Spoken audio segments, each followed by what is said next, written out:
let's talk about Black Forest cake.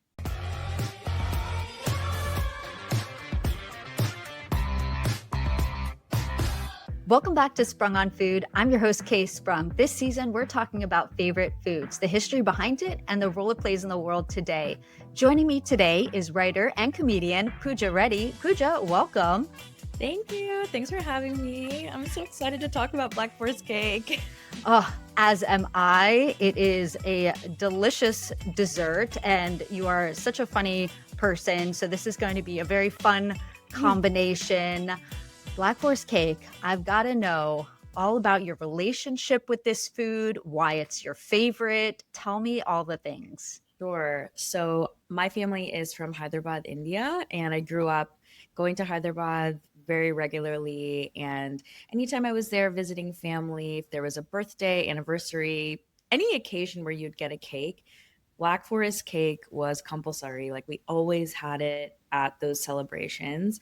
But something I have only come to notice as an adult is that I've never actually seen Black Forest cake sold in a bakery in the States. Like that's not really in the flavor profiles. Like here you'll see, carrot, red velvet, or like, vanilla or chocolate. Those are you'll always see those flavors. In India, I know I will always see Black Forest cake as one of the standard flavors. So I I love it. I have like a really deep association with celebration and Black Forest cake, but just the it's also like the flavor profile and the taste and the texture that really gets me. I love like soft desserts, so the fact that it's like more of like a chocolate like sponge cake, and I'm more of a whipped icing person than a buttercream person. I love the shards of shaved chocolate on there. I love the cherry liqueurs. So everything about it is just kind of like the perfect amalgamation of the things I would like in a dessert. That's beautiful. And also, you've got me quite hungry from just listening to your exquisite explanation of it.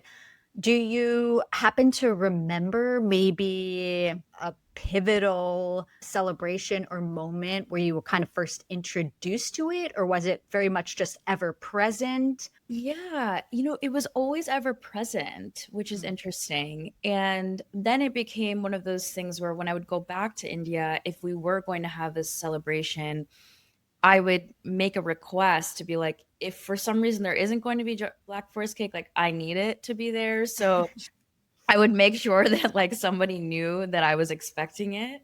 And I mean, it's interesting. Like I said, it's a pretty consistent flavor profile that's available at most bakeries there. But so you could go to like the corner Balaji pastry shop, sweet shop, mithai shop, and it would likely be there either by the whole cake or by the slice.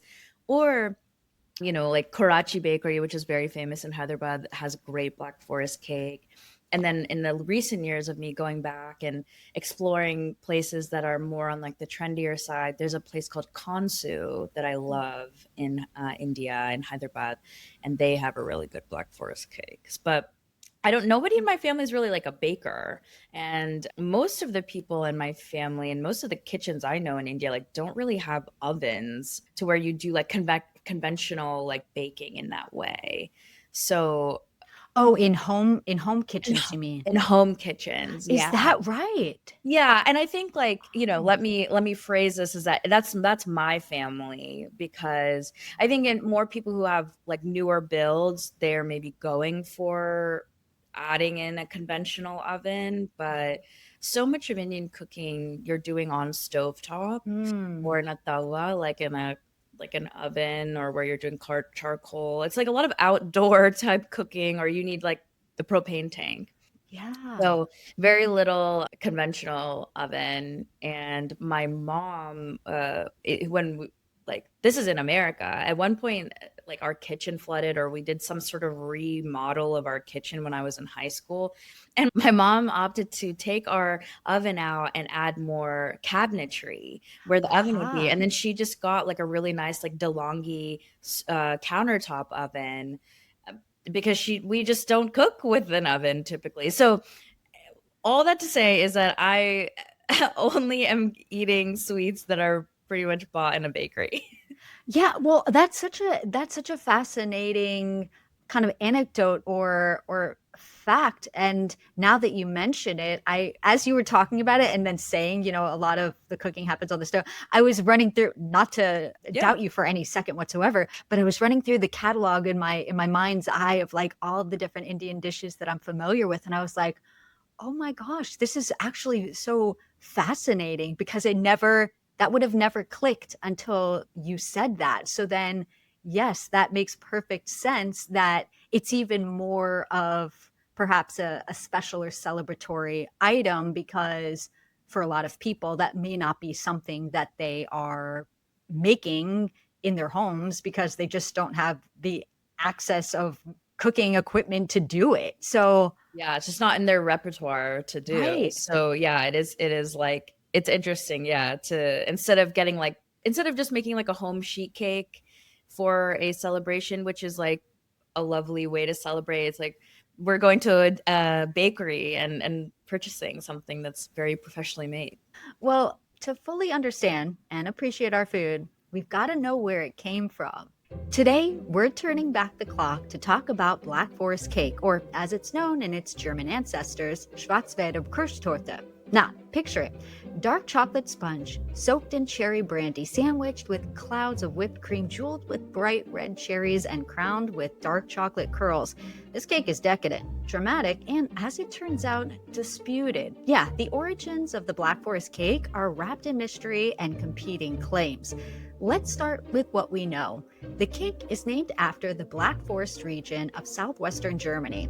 Known for its dense, dark woods, cuckoo clocks, and folklore vibe, the Black Forest conjures images of grim tales and the creepy story of Hansel and Gretel. But while the region lends its name, the cake itself may not be from there.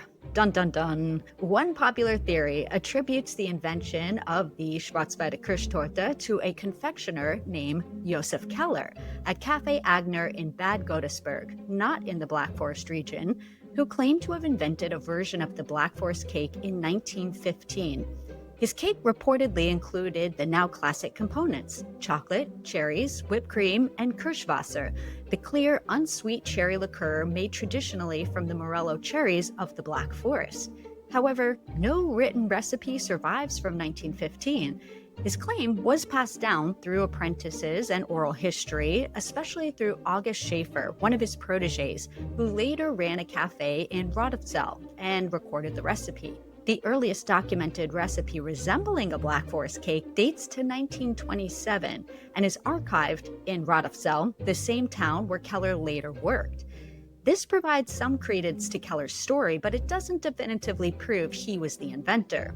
Meanwhile, Erwin Hildenbrandt, a pastry chef in Tübingen in the Black Forest region itself, is also credited with creating the cake, but not until 1930, 15 years after Keller's alleged creation.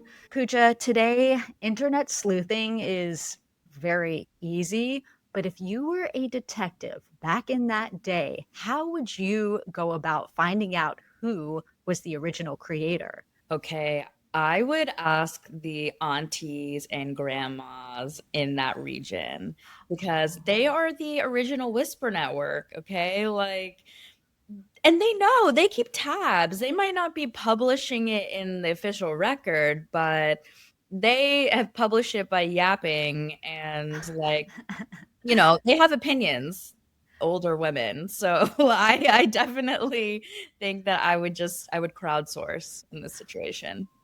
This is so clever and probably the best way to do it. I don't like if there's anybody in law enforcement or PI work, like if this is not how you're doing it first, you're doing it wrong. Totally. Well, so who really invented it? This is where it gets murky. Keller may have created an earlier prototype, but he wasn't working in the Black Forest, and his version may have differed slightly from what became standard. The 1927 recipe is the earliest proof of the cake's existence in a recognizable form, and it's tied to Keller's lineage. Hildenbrandt may have refined or popularized the cake in the Black Forest region itself, which could be why some attribute the origin to him. Regardless of who created it, by 1951, the recipe had made it into a Dr. Oetker cookbook, further cementing the cake's place in post-war German dessert culture. But even the name Black Forest is up for debate. The drama. Some say it refers to the color palette: chocolate brown, whipped cream white, cherry red, matching the traditional costumes worn by women in the Black Forest region. Others point to the cherries resembling the pom-pom ballenhut hats. Now, if you're like me and you had no idea what these hats are, these are a formal headdress with distinctive woolen pom-poms worn since 1750 by Protestant women. For anybody who is listening as a podcast, would you describe what this outfit looks like? Okay, it's giving pastoral, it's giving milkmaid, it's giving cherry tart or raspberry tart hat, like the hat it looks delicious actually. It's sort of like a sun hat, straw sun hat with these big red pom-poms all on top of it, making it look like a tart, like a raspberry tart or cherry tart. So they look delicious. Beautiful women. Yeah, I love it. Do you think that these outfits have anything to do with the aesthetic of the cake rather than coming from the Black Forest region? Do you think inspiration could have been actually from these outfits instead? I think it could be both. You can tell from looking at these outfits that there is a resemblance and that there are elements from the outfits that are used for the cake, whether it's, the white whipping cream, the red cherries, or the chocolate shards. So they seem to go hand in hand.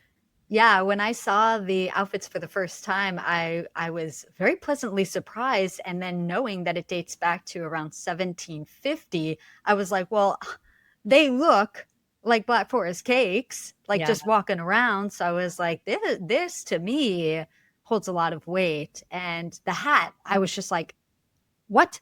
These are cherries on a hat. I mean, that's not what they were baking them to be, I don't think. So I 100% agree with you. I found a lot of similarities in the aesthetic of it. Yeah. Yeah. They look like little cakes walking around. So, how did this cake leap from Germany pastry shops to global fame? As with so many culinary exports, it traveled with people. During the 20th century, German immigrants, refugees fleeing Nazism, and even former Nazis themselves carried their cuisine around the globe, and the Black Forest cake hitched a ride with these humans. And the cake was especially well suited to travel. Cocoa powder and sugar became more accessible, and it was adaptable. In Muslim-majority countries, bakers skipped the booze. In Trinidad and Tobago, they swapped in local overproof rum. In Singapore, they sometimes used blueberry jam instead of cherries. And so this Schwarzwälder Kirschtorte became a culinary chameleon. In Pakistan, it's a staple in every serious bakery, seen as foreign, fancy, but culturally embedded. In Nepal, it's so popular that Black Forest is often shorthand for cake itself. In Zimbabwe, the cream is said to taste better because, well, cows are local. In Chile, it's topped with homegrown cherries. In Lebanon, it's served with barely a hint of sugar and little to no alcohol. Even the Fijians have adopted it. The cake is like a dessert equivalent of a pop song that gets covered in every language. Even its cultural relevance has morphed. In Singapore in the 50s, having a Black Forest cake at a children's birthday party made you the cool kid. In the US, it became a grocery store staple, and in Germany, ironically, it's considered kind of old-fashioned. Pooja, when you were talking earlier about how this is very prevalent in Indian culture, I definitely, and when you had submitted this as your favorite food, you'd mentioned that too. And so I definitely want to tap into that a little bit. But before I do that, we're hearing about any of these other cultures and countries embracing it surprising to you? Yeah, it was so affirming to me. And it was interesting because many of the countries who have adopted it and who have really made it so mainstream in their own country, like Pakistan, Nepal, those are all countries that are bordering India. And it's clear that, like, maybe in the region of South Asia, the Black Forest cake is just quite mainstream and widespread. And because It's something, when you asked me to come on the podcast, I actually hadn't talked to any of my other diaspora South Asian friends to ask if they had this similar experience. So now I want to go back and ask them to see, like, did y'all also have these cakes when you were growing up and visiting back home? Because I mean, I knew that it was mainstream, but it's so cool and affirming to hear that. Yeah, and that's such a cool and fun conversation to have too, just to see also if there is that crossover. I bet the answer might be yes as well, but perhaps this wasn't just, an everyday normal conversation that you have with other friends, but I'm curious to know. So please report back so that I can hear other people's experiences too. That would be super cool.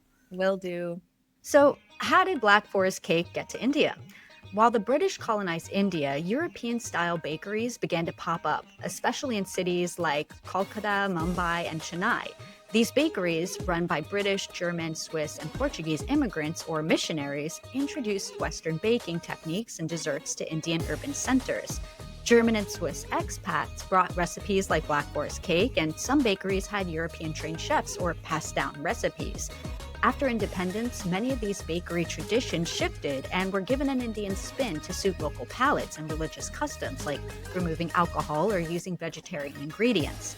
After the 1950s, and especially in the 70s and 80s, India began importing more global food trends, and Black Forest cake was often seen as a marker of Western sophistication. Hotels, restaurants, and bakeries used it as a symbol of continental cuisine. And India's most famous bakery chain, Mangini's, played a massive role in popularizing Black Forest cake in the late 20th century. Started by Italian brothers and later acquired by an Indian family, Mangini's offered mass-produced, affordable versions of this cake, helping it gain national popularity. Okay, so Pooja, had you heard about any of this? Are you at all familiar or heard of Mangini's? No, I'm not actually. I wonder if they had a chain in Hyderabad. How do you spell it? Monginis. Okay, Mangini's Hyderabad. Okay, there is a there are several locations. Mangini's Cake Shop. Interesting. So I myself haven't heard of Mangini's, but it seems like there are a couple of locations around Hyderabad, and looks like they're just like a classic chain. But that's interesting. I'm shook by the fact that it was started by two Italian brothers. Like, how the hell did they find themselves in India? We're going to have to go into our time machine. We're going to go have to find them. We're going to ask them, how'd you guys get here? And why did you feel compelled to start a massive bakery? But yeah, I guess, That's a movie idea. I'm like, okay. right? I have an episode of the history of Flamin' Hot Cheetos, and Eva Longoria created Flamin' Hot, which was kind of a soft bio of the man who said that he created it. Mhm. What if we get together? I don't think there's a good tie-in for Eva Longoria, but we can find somebody more relevant, to bankroll the situation and create the story of Black Forest cake. It can include Mangini's and all of these things. What do you Yeah. say? I love that. I'm so down. I'm happy to Okay. pitch. Sharks, hear our pitch. We're here for you. Yes. Okay, this is great. Coming soon to a streaming platform or theaters near you. We've got our virtual handshake here. Yes, So absolutely. it happened. Okay, can't wait. My people will call your people, Catherine. Okay, perfect. They'll be in touch. Yeah. So, what's Black Forest cake today? A German export? An Indian classic? A delicious cake? The answer is yes, it's all of those things. Food travels, morphs, and gets reimagined, but somehow, despite all the variations, the essence remains. Rich chocolate, cherries, cream, and a sense of celebration. Whether you're eating it out of a fancy hotel pastry box in Singapore or making it with canned cherries and Cool Whip at home, you're part of the Black Forest cake story. Pooja, what do you think about the backstory of the Black Forest cake? I find it fascinating, and it's interesting because obviously India has such a deep association with the British because of colonization, but I don't quite understand or know the relationship between Germany and India. So that's also just like I'm like still confused and still figuring out like how that went from the tiny Black Forest region in Germany to becoming such a mainstay dessert in South Asia of all places. But I love it. It's just the story of food, which is, like food and recipes often get adapted and shifted and they change to serve the palate, like the local palate, the traditions and the customs. And you're right. You had mentioned like some cultures and places are not using the liqueur because of maybe religious preferences.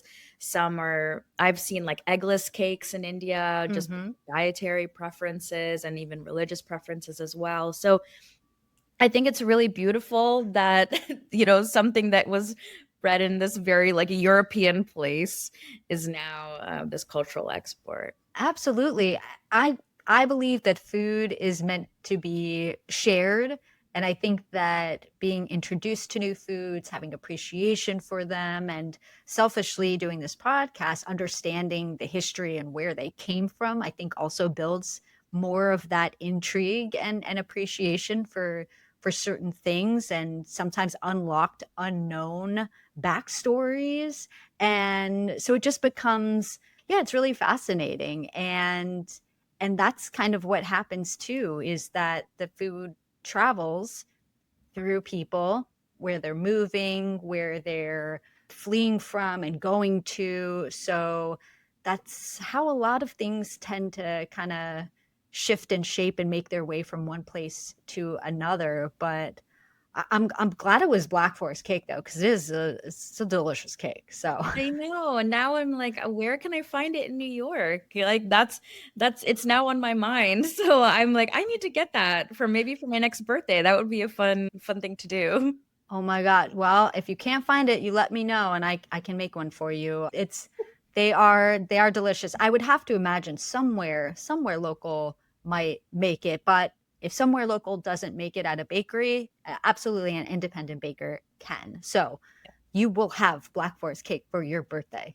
All right, you've heard it here first. Yes, that is a promise. Well, with a cake this delicious, it's made its way into pop culture. Every year, there's a Black Forest Cake Festival in Tonnenberg, Germany, where professional and amateur bakers compete to create the winning cake. The record for the world's largest authentic Black Forest gâteau was set at Europa Park, Germany on July 16th, 2006 by K&U Bakery, measuring nearly, Pooja, do you want to take a guess of how big this cake was? Just for your knowledge, they measured it in square meters, but you can do Oh, square feet if you prefer. I've done the conversion already. okay. I know. I was like, are they going metric here or what? Okay. Okay. Square feet. I'll say, the size of a New York City apartment, which is 750 square feet. First of all, I love your mentality because that's where my mind went as well. I will say by Price is Right rules, you win, but it's actually 861 square feet, which might even be bigger than many New York City apartments. Yes. And I would and love it, to live inside of that cake. Let's cut out the middle yes, and I would just love to, live inside there. That sounds like a great life. and then just like slowly eat your way out. Yes. Totally. Sounds Totally. magical. Okay, Yes. well, while we're imagining this, do you want to take a guess of how much it weighed? And you can do in kilograms or pounds. I've got both answers. Okay. I'll go pounds. So it Okay. was over 800 square feet. I don't even know, like a 1,000 pounds? Is that crazy? Final answer? Yeah. A Okay. thousand. Well, it might blow your mind to hear that it's actually 6,614 pounds or 3,000 kilograms. Whoa. Oh my gosh. Okay, now I need to see a photo of this. I'm excited to yeah, behold the spectacle of that. That's wild. Yes. Well, gamers might remember the infamous cake from the 2007 game Portal, where the Black Forest cake became an internet meme and the subject of endless speculation. In quotes, the cake is a lie, took on a life of its own, but make no mistake, the cake is real. And on March 28th, you can celebrate National Black Forest Cake Day in America Pooja, have you been celebrating the holiday? No, I didn't know that it was. Oh my gosh. Okay, next year I need to find my people. Yeah. Because yeah, I've never, like I said, I've not really seen it at bakeries here. And just with, talking to people, like people say their favorite cakes or flavor profiles, I've never heard an American say Black Forest cake. So now that I Oh. know that it's a holiday in America, I got to go find my people. Yes, you can start a maybe it starts as an online community that builds into an IRL community. You guys all come prepared and make your own or buy Black Forest cakes and have a massive celebration. This could be Yeah. huge. This Yeah. could be great. This is where I find the love of my life, frankly, at the Um, Black Forest Cake meetup. the the meet cute of the century. The sweetest OMG. meet cute of the century. Wow. Bring your red pom-pom hat. This could be great. Me and Oh, my little pastoral outfit. Love it. oh my gosh. Well, Pooja, do you have any other pop cultural moments that come to mind or any final words you have about your favorite food? I think the thing about Black Forest cake to me that was so special is that I had it always while I was with my family and in a very special place to me, which is Hyderabad. So I think I'll always have this just deep association with it, and the fact that it brought me and my family so much joy. And I think I've avoided trying to find it in the States because I just associate it with being an Indian thing. But maybe it's time for me to bring a little bit of India and Germany back to my life in New York, and I can find it here in New York. Oh, I love that. Yes, the quest for the Black Forest here, a little bit of taste of home. I Yeah. love that. Oh, well, Pooja, thank you so much for joining me to talk about Black Forest cake and help me to tell its story. Thank you. I really appreciate it. This has been so fun.